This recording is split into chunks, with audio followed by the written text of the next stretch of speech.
شروع اللہ کے نام سے جو بڑا مہربان نہایت رحم کرنے والا ہے۔ ناظرین، کسی بھی ناممکن کام کو ممکن بنانے کے لیے چلتے پھرتے اس ایک ذکر کی تسبیح کر لیا کرو۔ اللہ کی ایسی مدد ہوگی کہ آپ خود حیران رہ جائیں گے۔ اور ویڈیو کا آغاز اس خوبصورت دعا کے ساتھ کرنا چاہوں گا کہ یا اللہ، تیرے پیارے حبیب صلی اللہ علیہ وسلم نے جن جن خیر کا تجھ سے سوال کیا، ہمارا بھی ان خیر میں حصہ عطا فرما، اور جن جن شرور سے تیرے حبیب صلی اللہ علیہ وسلم نے پناہ چاہی، ان سے ہمیں بھی پناہ عطا فرما، آمین۔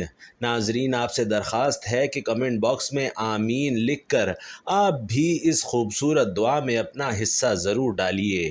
ناظرین، 4 چیزیں کبھی نہ چھوڑنا، اپنا معمول بنا لینا۔ ایک، اللہ تعالیٰ کا ذکر نہ چھوڑیں، ورنہ آپ اس سے محروم ہو جائیں گے کہ اللہ تعالیٰ بھی آپ کو یاد رکھے۔ اللہ تعالیٰ فرماتے ہیں کہ تم میرا ذکر کرو، میں تمہیں یاد رکھوں گا۔ نمبر 2، شکر نہ چھوڑیں، ورنہ آپ نعمتوں میں اضافے سے محروم ہو جائیں گے، کیونکہ ارشاد باری تعالیٰ ہے کہ اگر تم شکر کرو گے تو میں تم کو مزید دوں گا۔ ناظرین، تیسرے نمبر پر دعا نہ چھوڑیں، ورنہ آپ قبولیت سے محروم ہو جائیں گے، کیونکہ اللہ تعالیٰ فرماتا ہے کہ تم مجھے پکارو، میں تمہاری دعا قبول کروں گا۔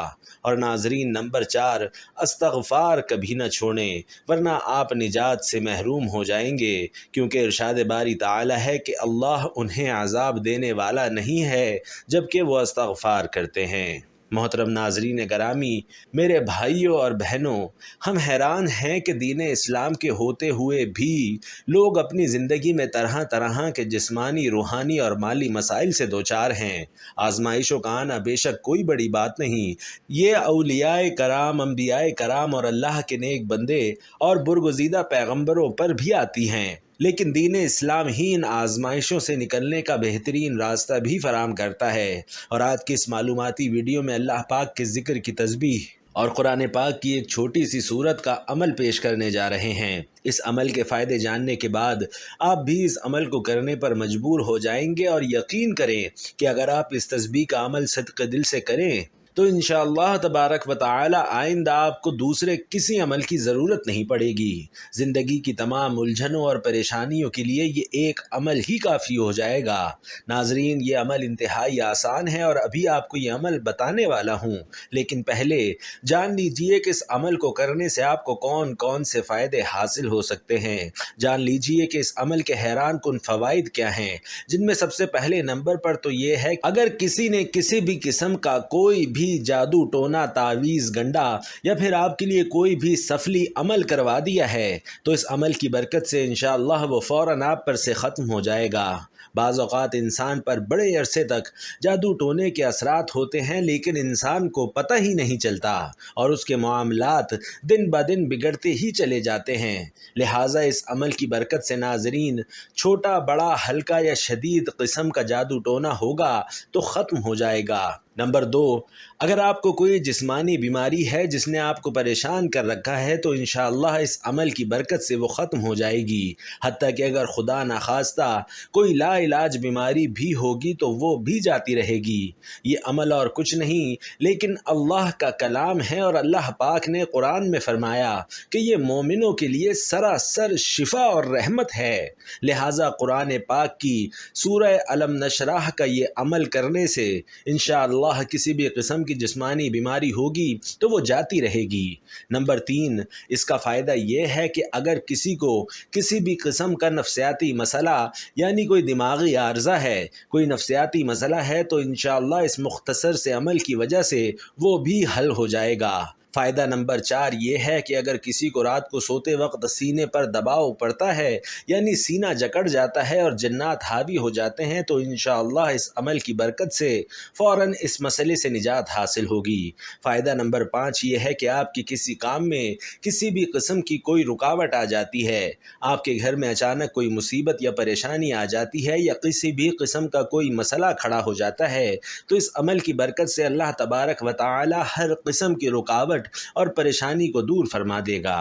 فائدہ نمبر 6 یہ ہے کہ اگر آپ اپنی بیٹی کا رشتہ دیکھنے کے لیے جانے والے ہیں اور رشتہ دیکھنے کے لیے جانے سے پہلے رات کو یہ عمل کر لیتے ہیں تو انشاءاللہ اس عمل کی برکت سے اس رشتے میں موجود تمام رکاوٹیں دور ہو جائیں گی۔ پیارے دوستو، میرے بھائیوں اور بہنوں، اس عمل کا فائدہ نمبر 7 یہ ہے کہ اگر صبح اپنے تھانے یا کچہری میں کسی کام سے جانا ہے یا عدالت میں کوئی کیس چل رہا ہے اور اس پر پیشی ہے تو رات کے وقت آپ نے اس عمل کو کر لینا ہے، اور صبح جب آپ عدالتی کام میں جائیں گے تو انشاءاللہ اس عمل کی برکت سے آپ کی تمام رکاوٹیں دور ہو جائیں گی۔ 8واں فائدہ یہ ہے کہ اگر آپ نے کسی سے قرضے کی رقم واپس لینی ہے جو کہ آپ کو واپس دینے میں ٹال مٹول سے کام لے رہا ہے تو آپ رات کے وقت یہ عمل کر کے سو جائیں۔ صبح جب آپ اس سے اپنے قرضے کی رقم واپس لینے جائیں گے تو انشاءاللہ رقم کی واپسی میں حائل تمام رکاوٹیں دور ہو چکی ہوں گی اور آپ کی رقم آپ کو واپس مل جائے گی۔ اللہ پاک کے کلام کی برکت سے یہ بھی ممکن ہے کہ آپ کو قرضہ واپس لینے کے لیے جانا ہی نہ پڑے، بلکہ وہ خود آ کر آپ کے پیسے آپ کو دے جائے۔ فائدہ نمبر 9 ناظرین یہ ہے کہ وہ طالب علم جو پڑھائی کر رہے ہیں اور پڑھتے وقت اپنا سبق بھول جاتے ہیں، یا کوئی اسٹوڈنٹ تقریر کے لیے جانا چاہتا ہے لیکن لوگوں کے سامنے کھڑے ہونے سے ڈرتا ہے، یعنی کوئی بھی شخص جو عوام میں جا کر بات کرنے سے ڈرتا ہو، تو وہ اس عمل کے ذریعے سے اپنی اس مشکل پر قابو پا سکتا ہے۔ انشاءاللہ پیارے دوستو، اس عمل کا 10واں فائدہ یہ ہے کہ جتنے بھی مالی مشکلات، تنگ دستیاں ہیں اور اس کے حوالے سے جو تنگی ہے، اللہ کے اس پاک کلام کی برکت سے اور اس وظیفے کی برکت سے وہ بھی انشاءاللہ جاتی رہیں گی۔ ناظرین، یہ عمل اور یہ وظیفہ جو آج کی اس ویڈیو میں بتانے والے ہیں، یہ ایک مکمل جمالی عمل ہے۔ یہ بھی جان لیجئے کہ اس عمل کے دوران کوئی بھی دوسرا عمل کرنے کی ہرگز ضرورت نہیں ہے، لیکن اس کا مطلب یہ بھی ہرگز نہیں ہے کہ آپ اس عمل کے دوران نماز پڑھنا ہی چھوڑ دیں۔ اللہ کے پاک کلام کا اثر اسی وقت ہوگا جب ہم اللہ کے حضور روزانہ 5 وقت بلا ناغہ سر بسجود ہوں گے اور اپنی مشکلات، اپنی حاجات اور اپنی پریشانیاں اللہ کے حضور دعاؤں کی صورت میں پیش کرتے رہیں گے، کیونکہ دعائیں بڑا اثر رکھتی ہیں۔ ہر قسم کی حمد و ثنا کے لائق صرف اور صرف اللہ تعالی ہے جو زمین و آسمان کا رب ہے۔ وہی دعائیں سننے والا اور انعام و احسان کرنے والا ہے۔ وہی ہے جو مصائب اور مشکلات کو رفع کرتا ہے۔ میں اپنے رب کی حمد کرتا اور اس کا شکر بجا لاتا ہوں، اسی کی طرف رجوع کرتا اور اسی سے مغفرت کا خواستگار ہوں۔ میں گواہی دیتا ہوں کہ اللہ کے سوا کوئی الہ نہیں، وہ تنہا ہے، اس کا کوئی شریک نہیں، وہ عزت و کبریائی والا ہے۔ میں اس بات کی بھی گواہی دیتا ہوں کہ ہمارے پیارے سردار نبی مکرم صلی اللہ علیہ وسلم اللہ کے بندے اور رسول ہیں، جنہیں اللہ تعالی نے بڑی ہی روشن اور کامل شریعت عطا کر کے مبعوث فرمایا۔ اے اللہ، اپنے بندے اور رسول حضرت محمد صلی اللہ علیہ وسلم پر رحمت، سلامتی اور برکت نازل فرما۔ اسی طرح آپ صلی اللہ علیہ وسلم کی آل اور ہر نیک عمل کی طرف سبقت لے جانے والے صحابہ کرام پر بھی اپنی رحمت اور برکت نازل فرما۔ اے لوگو، اللہ تعالیٰ سے قمع کا ڈرتے رہو۔ تقوی اختیار کرنے والے شخص کو اللہ تعالیٰ دنیا اور آخرت میں خیر و بھلائی عطا کرتا ہے، اور تقوی سے روح گردانی کرنے والا شخص اگرچہ دنیاوی مال و متاع بے شمار رکھتا ہو لیکن انجام کار کے اعتبار سے بدبخت ہی رہتا ہے۔ اس لیے اے مسلمانوں، دنیا اور آخرت کی سعادت و خوشبختی کے اسباب و وسائل اللہ تعالیٰ کے ہاتھ میں ہیں۔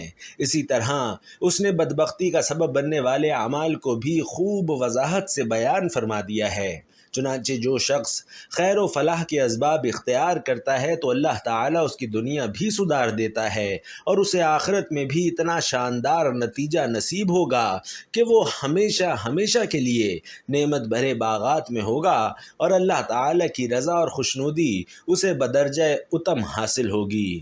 ناظرین، فرمان باری تعالیٰ ہے کہ نیکی کا بدلہ نیکی کے سوا کچھ نہیں ہے۔ دوسری طرف برائی کے اسباب اپنانے والے شخص کو اس دنیا میں بھی اس کی سزا بھگتنی پڑے گی، اور مرنے کے بعد بھی اس کا وبال اس پر ہوگا۔ اللہ تعالیٰ کا ارشاد گرامی ہے کہ انجام نہ تمہاری آرزوؤں پر موقوف ہے، نہ اہل کتاب کی آرزوؤں پر۔ جو بھی برائی کرے گا اس کا پھل پائے گا، اور اللہ کے مقابلے میں اپنے لیے کوئی حامی اور مددگار نہ پا سکے گا۔ اسی لیے دوستو، آگاہ رہیے کہ خیر و برکت، نیکی اور اصلاح نیک اعمال کے تسلسل، اچانک مصیبتوں اور حادثات سے بچاؤ اور نازل شدہ تکالیف و آلام کو رفع کرنے کے اسباب میں سے ایک بہترین سبب یہ ہے کہ مکمل اخلاص، حضور قلبی اور عاجزی اور انکساری کے ساتھ اللہ تعالیٰ سے گڑ گڑا کر دعا کی جائے، کیونکہ اللہ تعالیٰ کو دعا بہت پسند ہے اور اس نے خود ہی اس کا حکم ارشاد فرمایا ہے۔ ہر طرح کے حالات میں دعا کا فائدہ مسلمہ ہے۔ فرمانے باری تعالیٰ ہے کہ تمہارا رب کہتا ہے مجھے پکارو، میں تمہاری دعائیں قبول کروں گا۔ جو لوگ گھمنڈ میں آ کر میری عبادت سے منہ موڑتے ہیں، ضرور وہ ذلیل و خوار ہو کر جہنم میں داخل ہوں گے۔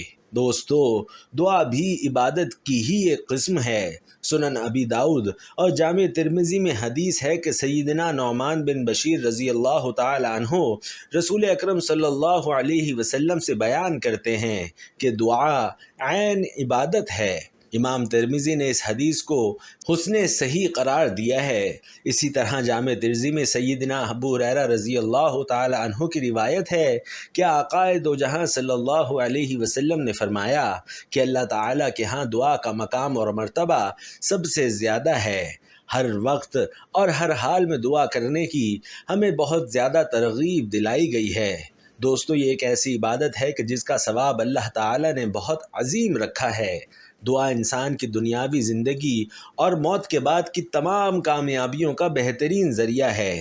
دعا کے بے شمار اور عظیم فوائد کے پیش نظر ہی اللہ تعالیٰ نے فرض عبادات میں دعاؤں کو پڑھنا واجب یا مستحب قرار دیا ہے۔ اس میں اللہ تعالیٰ کا اپنے بندوں پر رحمت اور شفقت، فضل اور احسان واضح طور پر عیاں ہوتا ہے۔ ناظرین، اگر اللہ تعالیٰ ہمیں ان اسباب کے بارے میں تعلیمات نہ دیتا تو ہم اپنی عقل و دانش سے یہ اسباب اختیار نہ کر سکتے تھے۔ فرمانے باری تعالیٰ ہے تمہیں وہ کچھ سکھا دیا گیا ہے جو تم نہ جانتے تھے اور نہ تمہارے باپ دادا۔ ناظرین، ہر قسم کی بابرکت حمد و ثنا اور تعریف و تمجید کے لائق اللہ تعالیٰ ہی ہے۔ اپنی پسند اور رضا کے شایان نشان ہر قسم کی حمد و ثنا اور بابرکت کلمات کا حقدار صرف اور صرف اللہ تعالیٰ ہے۔ عصر حاضر میں تو بالخصوص دعا کی ضرورت بڑی شدت سے محسوس کی جا رہی ہے، کیونکہ نت نئے فتنے سر اٹھا رہے ہیں۔ تباہ کن حالات اور مصائب نے مسلمانوں کو پریشان کر رکھا ہے، اور ایسے بدعتی فرقوں نے جنم لے لیا ہے کہ جو مسلمانوں کا اتحاد پارا پارا کرنے کی کوششوں میں مصروف ہیں۔ لوگوں کا ناحق خون بہانا اور ان کے مال ہڑپ کرنا ان کی عادت بن چکی ہے۔ علم اور اہل علم سے بے رخی ان کی سرشت میں شامل ہے، اور جہالت و گمراہی پر مبنی فتوے دے کر لوگوں کو گمراہ کرنا ان کا وتیرہ بن چکا ہے۔ دشمنان اسلام نے دین حنیف کے خلاف اتحاد کر لیا ہے۔ اہل ایمان کے خلاف ان کی سازشیں عروج پر ہیں، جبکہ مسلمانوں کی باہمی کیفیت یہ ہے کہ وہ ایک دوسرے کے تعاون سے کنارہ کشی اور اختلاف کا شکار ہیں۔ امت مسلمہ کے بہت سارے افراد جلا وطنی کی صعوبتوں سے دوچار ہیں۔ ان پر ظلم و ستم کے پہاڑ توڑے جا رہے ہیں۔ اپنی فراخی کے باوجود ان پر زمین تنگ ہو چکی ہے اور انہیں طرح طرح کے نقصانات کا سامنا ہے۔ ان تمام حالات میں تو دعا کی ضرورت بہت زیادہ بڑھ جاتی ہے، کیونکہ تعصب اور فرقہ پرستی کی آگ نے مسلمانوں کو اپنی لپیٹ میں لے رکھا ہے، اور مختلف فتنے معاشرے کو اپنے مضبوط پنجوں میں جکڑ چکے ہیں۔ جو لوگ مصیبت اور سخت حالات میں اللہ تعالیٰ سے دعا کرتے ہیں اور اس کے سامنے گڑ گڑاتے ہیں، اللہ تعالیٰ نے ان کی تعریف فرمائی ہے۔ حضرت آدم اور اماں حوا علیہم السلام کا قول اللہ تعالیٰ نے نقل فرمایا ہے کہ اے ہمارے رب، ہم نے اپنے اوپر ستم کیا، اب اگر تو نے ہم سے درگزر نہ فرمایا اور رحم نہ کیا تو یقیناً ہم تباہ ہو جائیں گے۔ دوستو، اسی طرح اللہ تعالیٰ کا فرمان ہے، اور ہم ضرور تمہیں خوف و خطر، فاقہ کشی، جان و مال کے نقصانات اور آمدنیوں کے گھاٹے میں مبتلا کر کے تمہاری آزمائش کریں گے۔ ان حالات میں جو لوگ صبر کریں گے اور جب کوئی مصیبت پڑے تو کہیں گے کہ ہم اللہ ہی کے ہیں اور اللہ ہی کی طرف ہمیں پلٹ کر جانا ہے، تو انہیں خوشخبری دے دو، ان پر ان کے رب کی طرف سے بڑی عنایات ہوں گی، اس کی رحمت ان پر سایہ کرے گی، اور ایسے ہی لوگ راست رو ہیں۔ سیدنا یونس کے بارے میں اللہ تعالیٰ کا ارشاد ہے کہ آخر کو اس نے تاریکیوں میں پکارا، نہیں ہے کوئی معبود مگر تو، پاک ہے تیری ذات، بے شک میں نے قصور کیا۔ ناظرین، نبی کریم صلی اللہ علیہ وسلم نے جب بنو ثقیف قبیلے کو اسلام کی دعوت دی تو ان بدبختوں نے آپ صلی اللہ علیہ وسلم کی دعوت کو ٹھکرا دیا۔ آپ صلی اللہ علیہ وسلم پر اتنی سنگباری کی کہ آپ صلی اللہ علیہ وسلم کی ایڑیاں مبارک لہو لہان ہو گئیں۔ چنانچہ آپ صلی اللہ علیہ وسلم نے اللہ تعالیٰ سے دعا کرتے ہوئے جو جملے ارشاد فرمائے وہ کچھ یوں تھے کہ اے اللہ، اپنی کمزوری، بے کسی اور لوگوں کے ہاں اپنی کم مائیگی کا شکوہ میں تجھ سے ہی کرتا ہوں۔ اے ارحم الراحمین، تو مجھے کس کے سپرد کر رہا ہے؟ کسی ترش رو دور والے کے حوالے کرے گا یا حملہ آور دشمن کے سپرد؟ اگر تو مجھ سے ناراض نہیں ہے تو مجھے کسی چیز کی پرواہ نہیں ہے۔ تیری عافیت میرے لیے سب سے وسیع اور کشادہ چیز ہے۔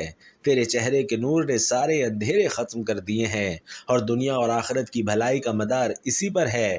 میں تیرے چہرے کی اسی نور کی پناہ میں آتا ہوں، اس بات سے کہ مجھے تیرا غصہ یا ناراضگی پہنچے۔ میں تیری طرف ہی رجوع کرتا ہوں یہاں تک کہ تو راضی ہو جائے۔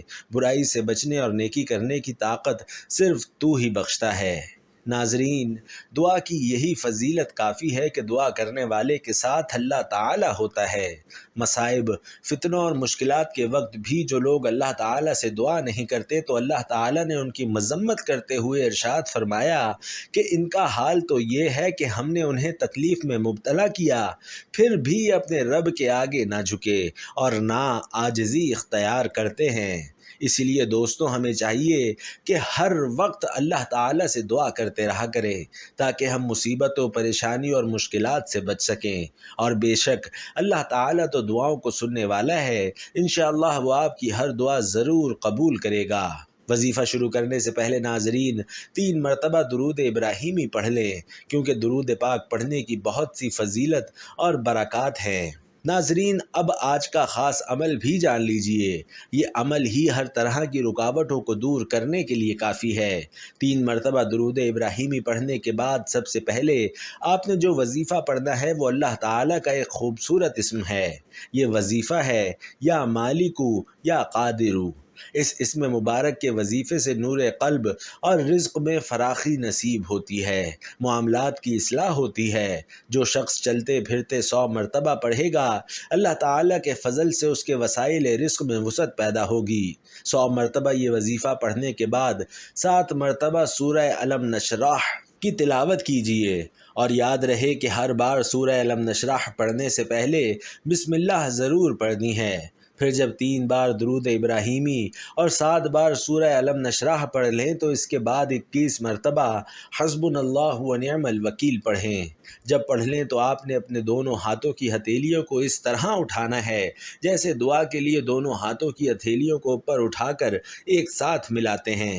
پھر آپ نے ان دونوں ہاتھوں کی ہتھیلیوں پر اچھی طرح سے پھونک مار لینی ہے اور اپنے دونوں ہاتھوں کو اپنے پورے جسم پر پھیر لینا ہے، یعنی سر کے بالوں سے شروع کر کے نیچے پیروں کی انگلیوں تک پورے جسم پر اپنے دونوں ہاتھوں کو پھیرنا ہے۔ اس کے بعد آپ نے اپنے سینے پر 3 مرتبہ زور زور سے پھونک مارنی ہے۔ یہ سورہ الم نشرح کا مکمل وظیفہ ہے۔ جس طریقے سے آپ نے یہ عمل کرنا ہے، جب بھی آپ کو کوئی حاجت درپیش ہو، کوئی مشکل حالات پیش ہوں یا کوئی مسئلہ درپیش آ گیا ہو تو فوراً یہ عمل شروع کر دیں، اور تب تک یہ عمل ہر روز بلا ناغہ کرتے رہیں جب تک آپ کا مسئلہ حل نہ ہو جائے۔ الحمدللہ اس عمل کی برکت سے بڑے بڑے مسئلے حل ہوتے ہیں، ہر ناممکن کام ممکن ہو جائے گا، اور انشاءاللہ اللہ کی غیبی مدد ہوگی۔ دوستو، ہم نے اپنی آنکھوں سے دیکھے ہیں۔ اللہ تبارک و تعالی سے دعا ہے کہ ہمیں سننے، سمجھنے اور اس پر عمل کرنے کی توفیق عطا فرمائے۔ اللہ تعالیٰ میرا سنانا اور آپ کا سننا اپنی بارگاہ میں قبول و منظور فرمائے۔ ناظرین، گزارش ہے کہ اللہ تعالیٰ کے 99 ناموں میں سے کوئی ایک نام کمنٹ میں لکھ کر ضرور شیئر کریں۔ اللہ ہم سب کا حامی و ناصر ہو، آمین یا رب العالمین۔